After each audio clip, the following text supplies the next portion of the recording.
The triumph of Germanicus had passed, leaving the streets of Rome littered with the remnants of a celebration that had done little to alleviate Agrippina's growing unease. But beneath the grandeur of the occasion, an undercurrent of anxiety simmered. While the city revelled in the spectacle, Agrippina watched from the comfort of her Palatine loggia, her gaze fixed not on the glories on display, but on the shifting dynamics within the imperial family. This parade had been nothing but an exercise in grandiose propaganda, a ruse employed to draw her husband back to Rome. But why? Germania was far from conquered. Had the criteria for a triumph truly been met? Since when did the Senate award triumphal honours for winning a few battles, especially when the resistance had not been broken nor their leader captured? Regardless, she and Germanicus had returned to Rome as summoned. What choice did they have? But Agrippina could not ignore the reality that her husband was now separated from his legions on the Rhine. The streets, now emptying of spectators, echoed with a quiet that sharply contrasted with the parade's earlier clamour. Agrippina's gaze lingered on the banners still fluttering in the breeze, each one a stark reminder of Germanicus's undeniable yet unsettling popularity. Public adulation, she knew, was a double-edged sword, capable of bolstering their position, but also of exposing them to unforeseen peril. Upon their arrival at Brundisium, the scene had been one of fervent excitement. Thousands had gathered at the port to catch a glimpse of their returning heroes. As Agrippina and Germanicus disembarked, they were immediately engulfed by a throng of eager admirers, each reaching out with a mix of reverence and desperation. Germanicus, ever the diplomat, maintained his composure, his smile unwavering as he navigated the crush of people. He spoke cheerfully to those closest, but his true focus remained on guiding Agrippina and their 3 children through the chaos, ensuring their safe passage amidst the adulation. After being nearly crushed to death in Brundisium, they came to Rome, a place of even greater danger. Although Germanicus was forbidden from crossing Rome's sacred boundary until the day of his triumph, Agrippina entered the city with apprehension. It had been almost 4 years since she had seen her sons, Drusus and Nero, left in Rome to be educated in the home of Germanicus's mother, Antonia. But the city's treachery made every step feel fraught with peril. Agrippina couldn't shake the sense that danger lurked around every corner. The city's grim history was a constant reminder. Her mother, grandmother, siblings and cousins, each one erased by exile, execution or forced suicide, had left their shadows over Rome. Their disappearances were not mere political manoeuvres, but part of a larger, more ruthless quest for power. Agrippina could not afford to ignore the undercurrents that shaped these events, even as she navigated her role within them. Ever since Tiberius had divided the estates of the Scribonius Libo brothers among their accusers, Rome seemed overrun with opportunists, each one eager to betray friends, family or strangers for a taste of their fortune. Informers thrived in every corner, waiting for the slightest misstep to report to those in power. In a city where words had become as deadly as weapons, trust was a luxury Agrippina could not afford. She trusted her husband and his generals, Gaius Silius, Aulus Caecina Severus, and Publius Vitellius, but they were on the Rhine. In Rome, however, every smiling senator's wife, every freedman, and even the household slaves posed a potential threat to their safety. Until she and Germanicus left the city, Agrippina could not feel safe. The sooner they reunited with the legions on the Rhine, where loyalty was tangible and control was clear, the better. But that was not to be. Instead of returning Agrippina's husband to his legions on the Rhine, where he might conclude the conquest of Germania, Tiberius instead assigned Germanicus to the Roman East, where conflict brewed between Armenia and Parthia, threatening to destabilize Rome's hold over the Syrian province. Vonones, The Arsacid king, who had claimed Armenia's throne after being deposed as king of Parthia, now found himself under attack by Parthia's new king, Artabanus.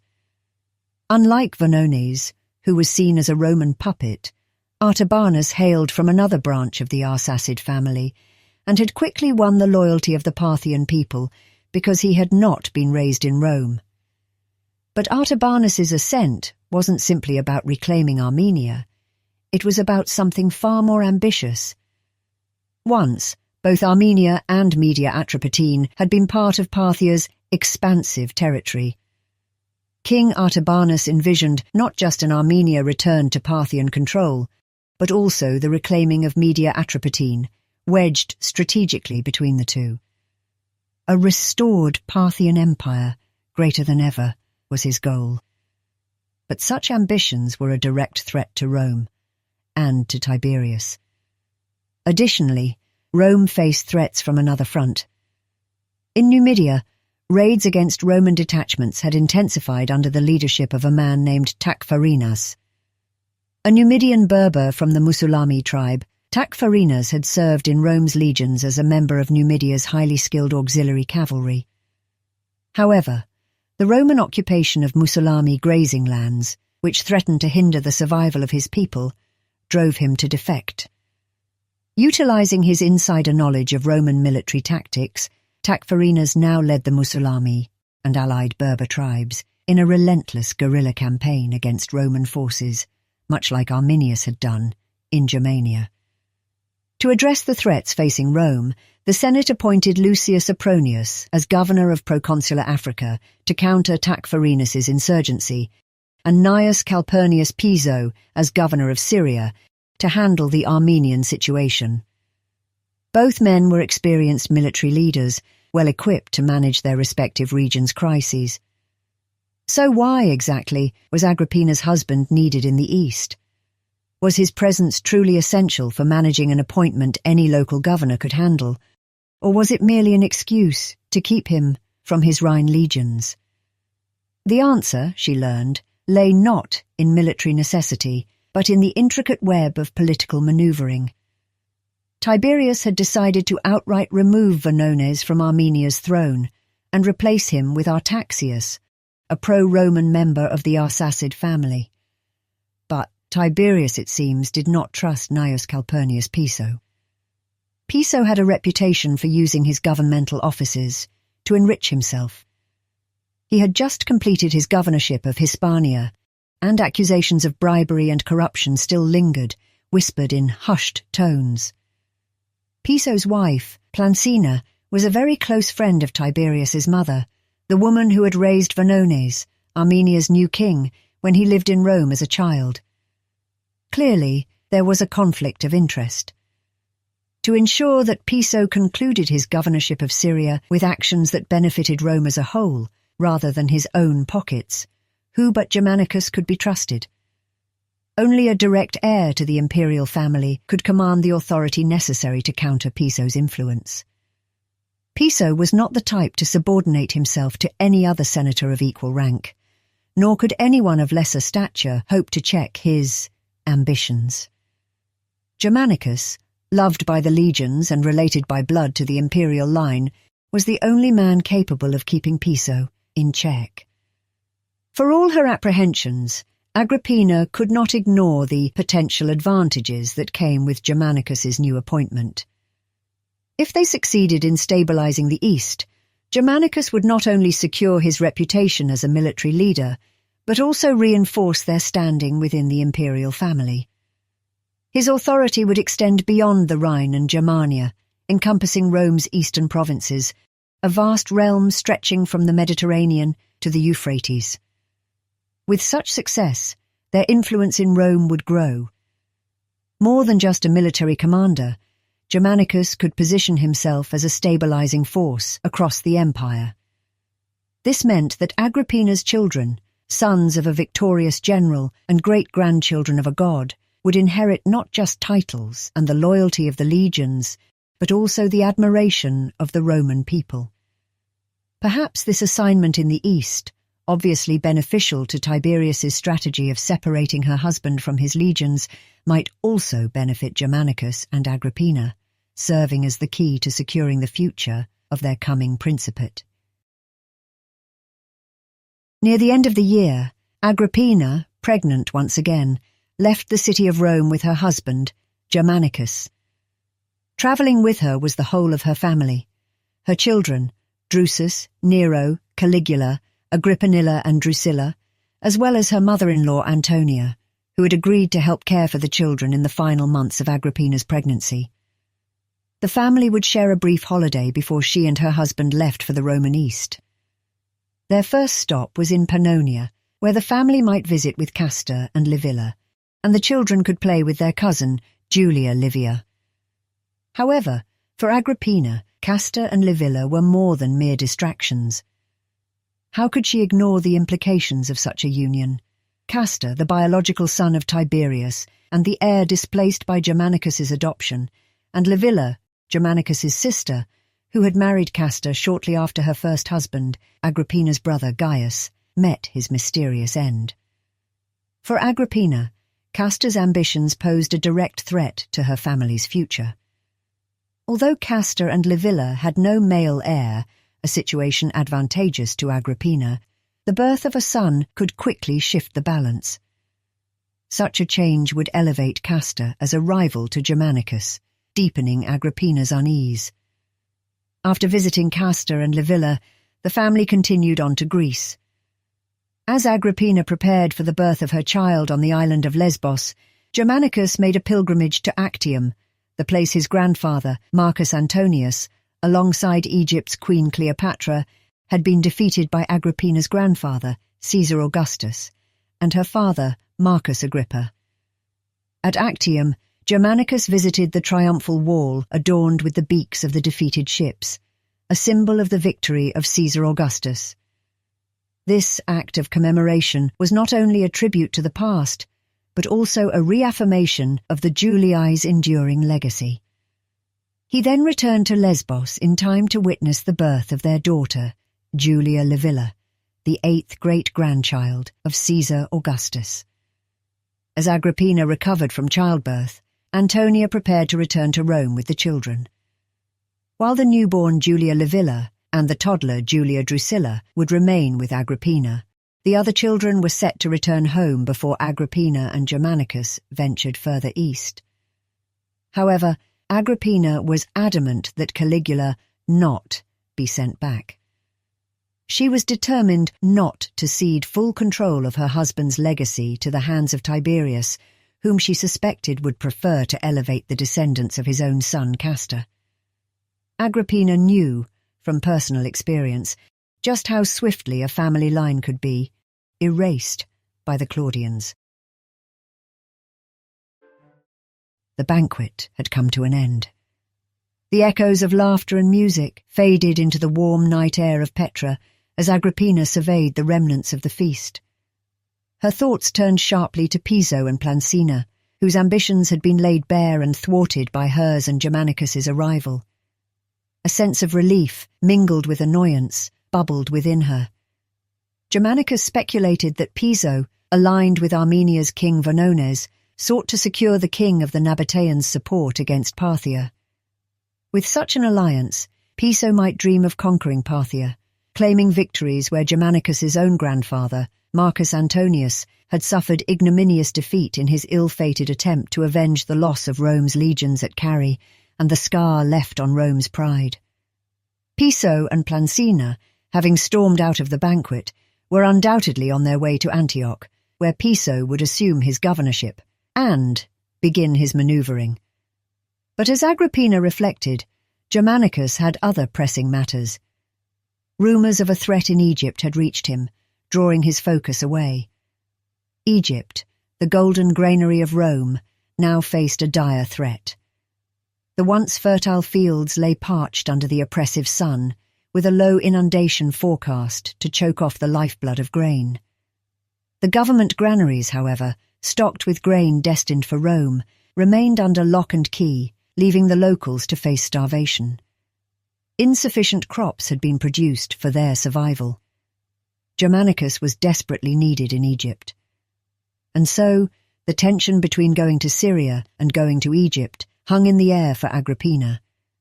Piso's ambitions would grow unchecked while Germanicus was away.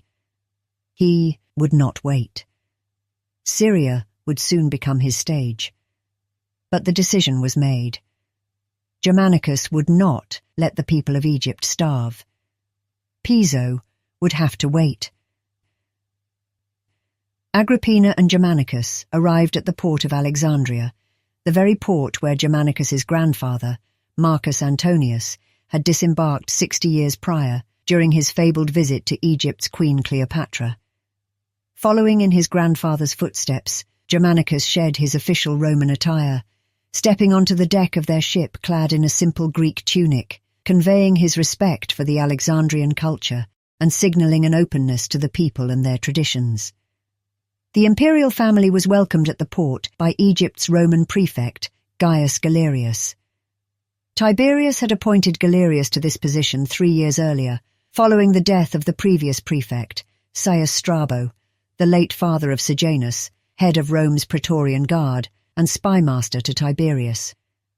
Galerius led Germanicus, Agrippina, and their children through the bustling city streets to the grand palace once ruled by the Ptolemies. After settling into their royal apartments, Germanicus began working at once to address Egypt's famine crisis. Like his predecessor Strabo, Galerius governed without imperium. Decades earlier, Agrippina's grandfather, Caesar Augustus, had claimed Egypt as his personal province, forbidding any man with imperium from governing or even entering within. This restriction was Augustus's safeguard to prevent some ambitious general from seizing control of Egypt's grain and turning it into a tool of political leverage. The lifeblood of the empire, Egypt's vast grain supply, fed Rome's populace. If Egypt fell into the wrong hands, or her exports were disrupted, famine could devastate Rome and bring the empire to its knees. Without imperium, Galerius was automatically subordinate to Germanicus, who possessed imperium maius, which granted him extraordinary legal powers in Rome's eastern provinces.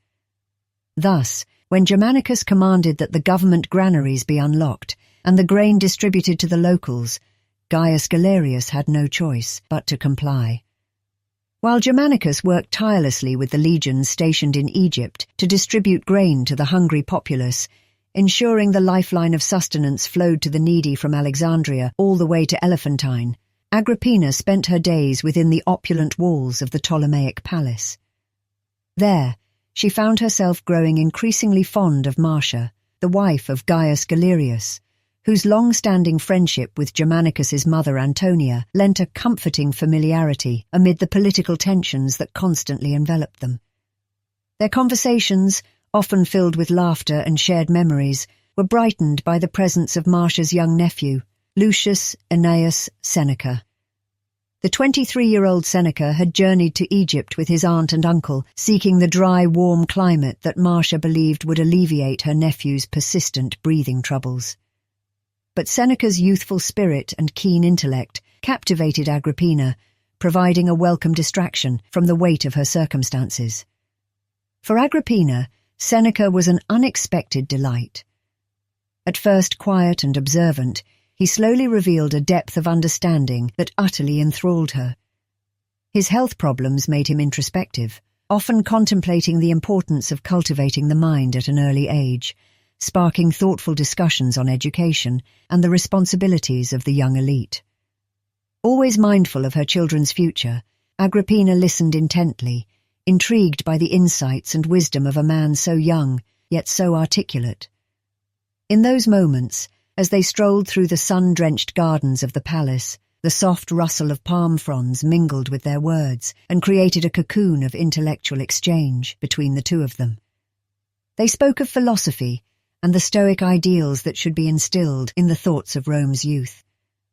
Agrippina appreciated Seneca's unique ability to blend practical advice with intellectual discourse, finding his insights refreshing amidst the court's self-serving and political maneuverings.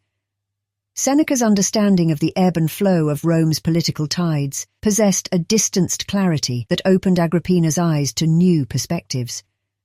She pondered the implications of his thoughts on education, asking, if children continued to learn only the doctrines and beliefs that had guided the previous generations, how then would Rome ever change? In the stillness of the palace, as the sun cast golden rays through the open windows, Agrippina felt a spark of hope for a different future, one her children might help to forge. Agrippina's eldest sons, Nero and Drusus, were being educated in Rome under the tutelage of Tiberius, reinforcing those antiquated philosophies and fears repeated by previous generations. But for Agrippina's younger children, Caligula, Agrippinilla, Drusilla, and Livilla, Seneca represented a figure of intellect who could potentially offer guidance in a new direction. His presence felt like a quiet revolution, a potential teacher who could help mold Rome's imperial family into a more philosophical form of leadership by steering them away from a tumultuous history filled with ambition and conquest, and forging ahead towards a future where wisdom reigned. And so, Agrippina made a decision.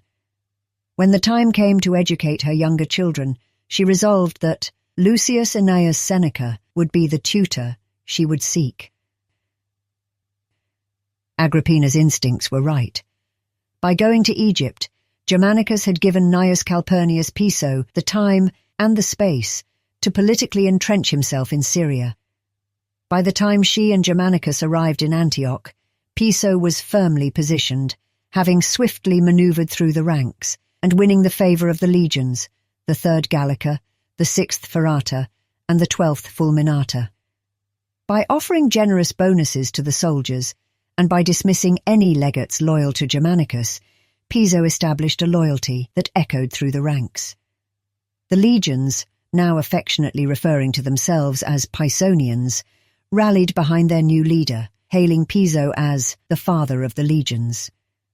Piso's wife, Plancina, also attended the Pisonians' military exercises, acquainting herself with her husband's legions in a style reminiscent of Agrippina's long-standing relationship with her own husband's legions on the Rhine. The presence of Plancina, whose wealth funded the bonuses paid to the Pisonian forces, reinforced Piso's grip on power, showcasing their formidable alliance. The balance of power between Germanicus and Piso had shifted. However, even as whispers of dissent against Agrippina's husband grew louder within the corridors of power, many soldiers remained loyal to Germanicus.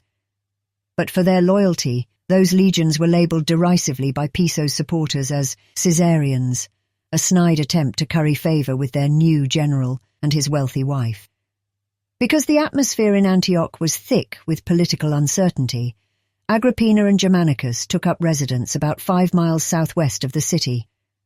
They settled in the grove of Daphne, a sacred grove dedicated to the god Apollo, where the scent of laurel and the sound of rustling leaves offered a quiet contrast to the noisy machinations of the city. Within this tranquil sanctuary, Agrippina, Germanicus, and their children moved into the royal palace built by Syria's early Seleucid kings, a place rich with history, echoing of a once great empire. Here, in the shadow of towering trees, and amid the gentle flow of the nearby waters of the Orontes River, Germanicus planned his next move.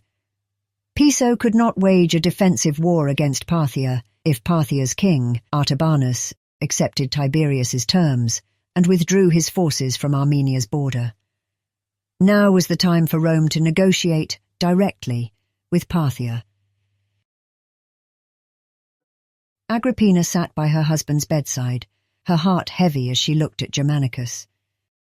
He lay pale and weakened, the bed soaked with sweat stains. Fear clawed at her. Each shallow breath he took was a reminder of the fragility of life, and the thought of losing him threatened to overwhelm her. When Germanicus had first fallen ill, following his return from Armenia, word had quickly spread. Gaius Silius, the commander of her husband's Rhine legions, had dropped everything to make the journey to Syria, as did Quintus Veranius, the governor of Cappadocia appointed by Germanicus. Along with Aulus Caecina Severus, Vibius Marsus, Gaius Sentius Saturninus, and brothers Lucius and Publius Vitellius, Silius and Veranius stood vigil, as Germanicus's health continued to deteriorate. These men were not just her husband's comrades in arms, they were witnesses to his life and his legacy. In Rome, the news struck like a lightning bolt. Crowds flooded the temples day and night, begging the gods for mercy. Agrippina heard that in their desperation, some had trampled the temple gates to pray for Germanicus's recovery. To the people of Rome, Germanicus, their brave general, was a beacon of hope and a figure of honor, who, unlike others, was destined to restore Rome's glory. Following his triumph, Agrippina's husband had agreed to journey east, abandoning the protection of his Rhine legions in order to make sure that Gnaeus Calpurnius Piso did not drag Rome into a costly war against Parthia. He did so at Tiberius's request. Out of filial duty to his father, Germanicus accomplished everything Tiberius desired. Armenia was given a new king, Artaxius, while King Artabanus of Parthia, no longer threatened, returned to his capital. War was successfully averted. But because Germanicus went into Egypt to relieve the famine that plagued its people, Tiberius openly criticized him in the Senate. Then Germanicus became sick. The symptoms came on suddenly. Germanicus could keep nothing down. He slept through the days, waking intermittently in a feverish sweat. Like any dutiful wife, Agrippina took immediate charge of her husband's health. Since Piso and Plancina were suspected of having him poisoned, Agrippina took it upon herself to prepare every meal, ensuring no hands but her own had touched her husband's food or his drink. Agrippina's mind raced with questions, yet her thoughts settled on a single burning suspicion. Piso had sought to cripple Germanicus's influence long before any poison had touched his lips. As Germanicus held the higher imperium, he had commanded Piso to send 2 legions to support the transfer of power from King Vonones to the new King Artaxius. But Piso had brazenly ignored him, casting aside Germanicus's authority.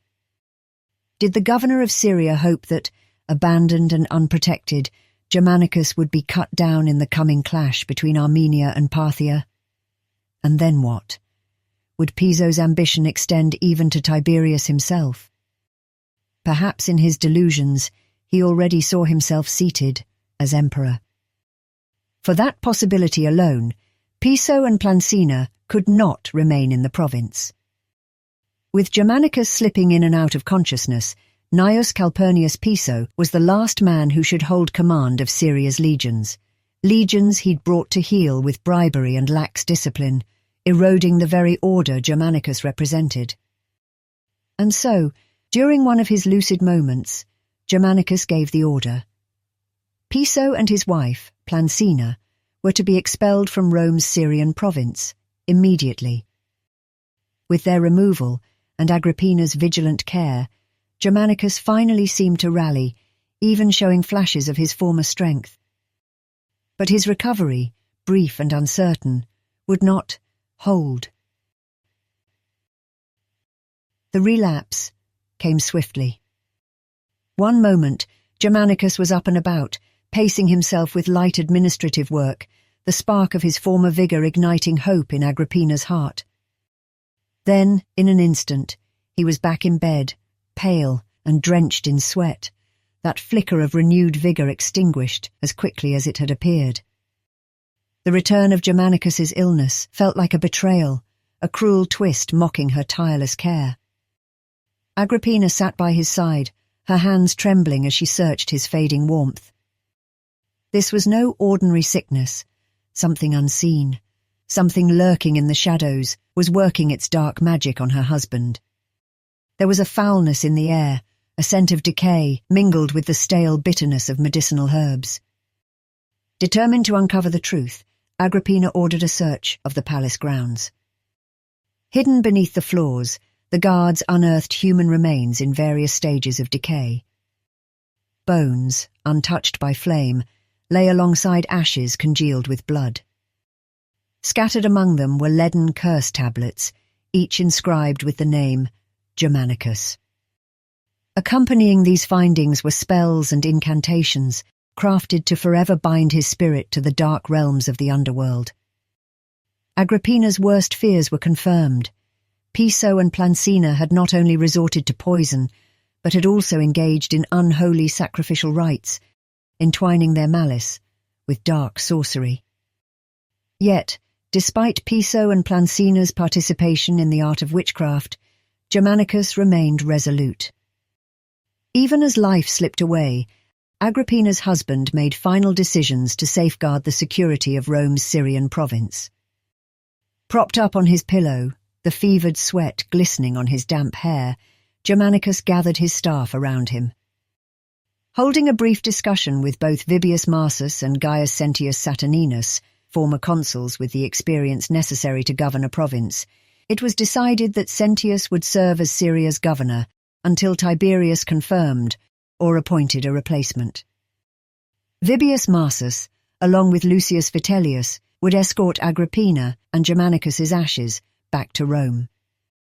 However, before Germanicus drew his last breath, there was still work to be done.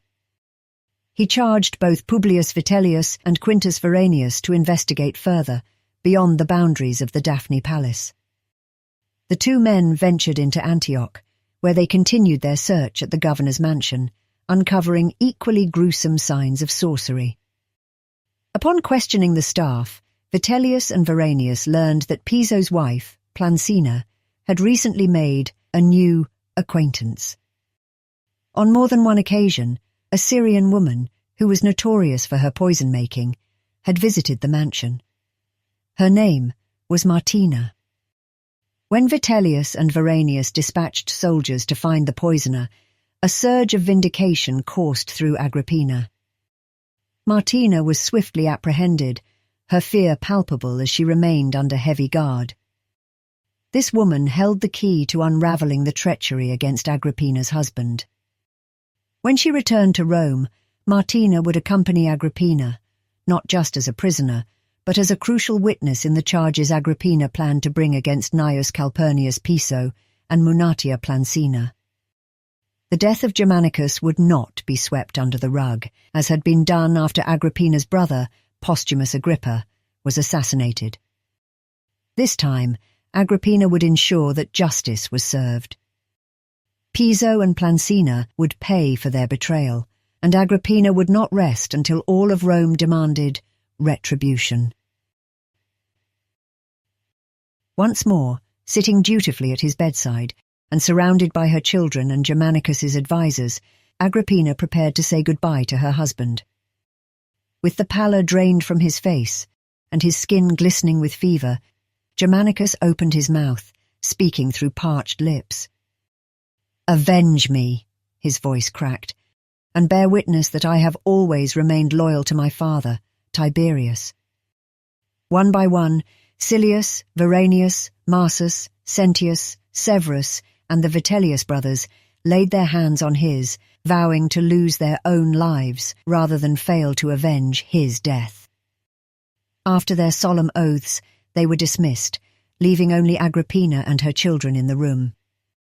"For the sake of my memory," he implored, his words strained, "and for the safety of our 6 children, you must accept the cruel fate that has befallen us. I beg of you, soften the harshness of your character and your ambitions. When you return to Rome, do not offend those more powerful than yourself, especially Tiberius." As Agrippina wept on his chest, Germanicus closed his eyes, and then he was gone. He was only 33 years old. In that fleeting moment, a shift occurred, a profound metamorphosis. Moments ago, the granddaughter of a god and the wife of Rome's next emperor, now Agrippina stood alone, a widow with 6 children hanging precariously in the balance. Tiberius would now decide their fate, a man with another son, Castor, a Claudian son, whose ascent would succeed in forever completing the decades-long war to displace the Julian descendants of Caesar Augustus. The room, heavy with the mingled scents of sweat and herbal medicines, enveloped her like a shroud. Agrippina's gaze drifted from the lifeless body of her husband to her weeping children. Their small frames shook with grief. In that moment, she made a decision. Despite his deathbed pleas for caution and a softened temper, Agrippina resolved that she would not allow their legacy to fade into obscurity. The world would remember Germanicus, and Agrippina would ensure that her family's story continued, not in whispers, but in bold strokes, written across the annals of history. The procession bearing the funeral bier of Germanicus, led by Agrippina, made its slow way to the town of Terracina.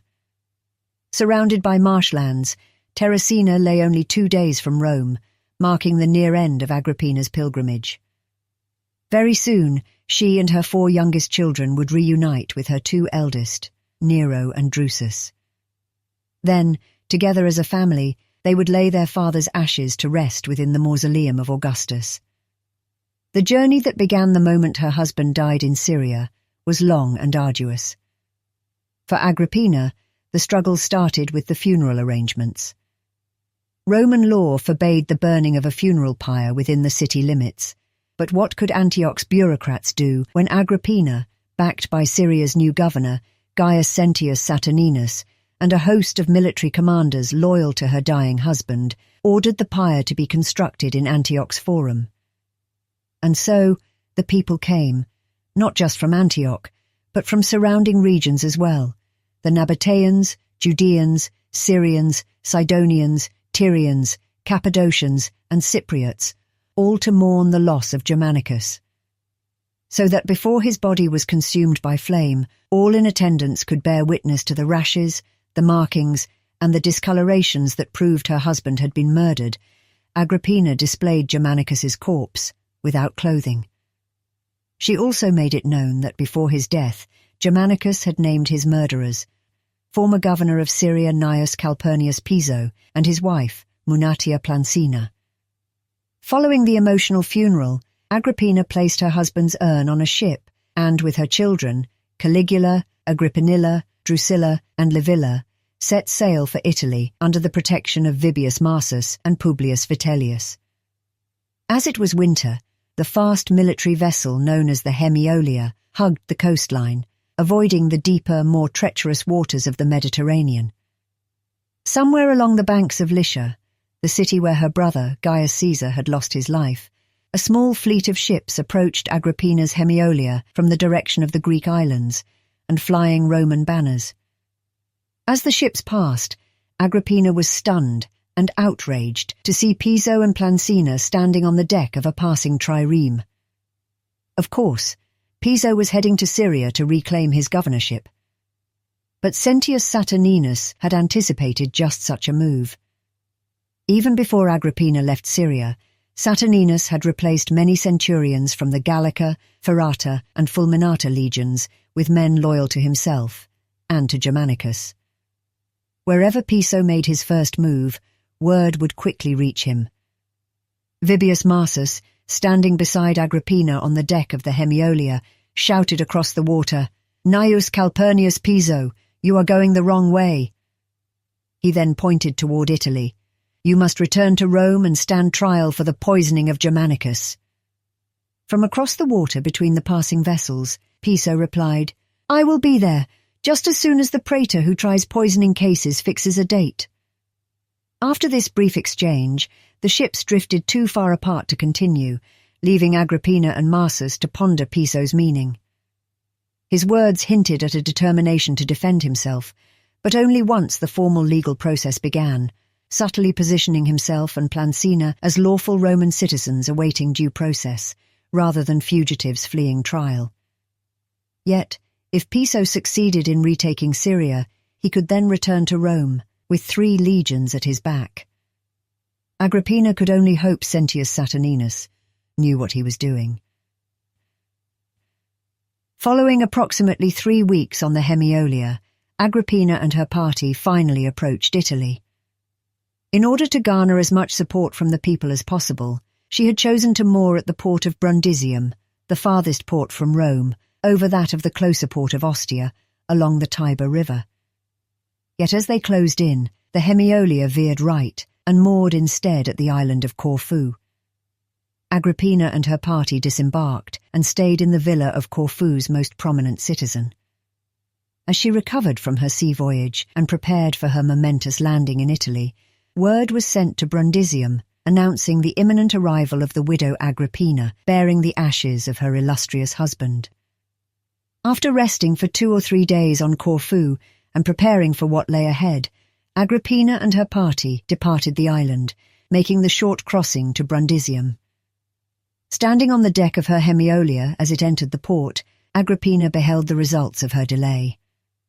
More than 10,000 people had gathered, filling the docks, balconies and loggias of surrounding buildings, with many even climbing rooftops, all to honour and catch a glimpse of the widow bearing the remains of their beloved hero, Germanicus. The crowds looked on in silence as dockhands and the ship's crew diligently lashed the Hemiolia to the pier and lowered the gangplank. Dressed in a homespun mourning stola, her gaze fixed on the ground, Agrippina descended slowly, clutching her husband's ashes, her 3 young children trailing behind. As she stepped onto the floating wharf, Brundisium's officials and a cohort of soldiers dispatched by Tiberius as an honour guard awaited her, honouring her solemn return to Italy. Agrippina then raised her head, her tear-streaked eyes sweeping over the crowd, which filled every possible vantage point. Suddenly, the silence that had gripped Brundisium harbour shattered, erupting into a single, unified groan of agony.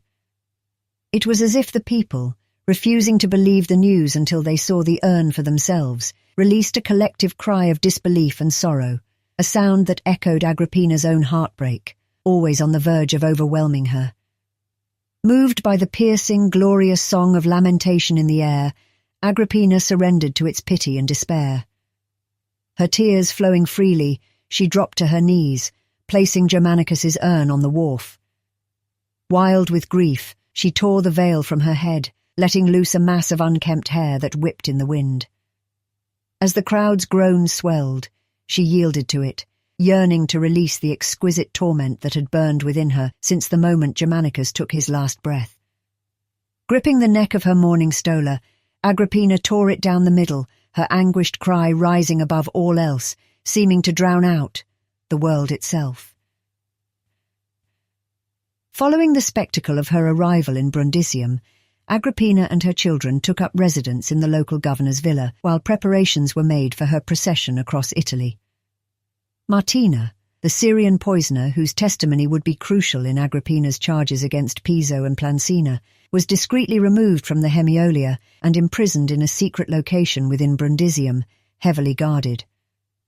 Agrippina could not risk Martina being discovered by the angry mourners, who, blaming her for Germanicus's death, would surely tear her apart. No, Martina had to stay alive, at least until the trial.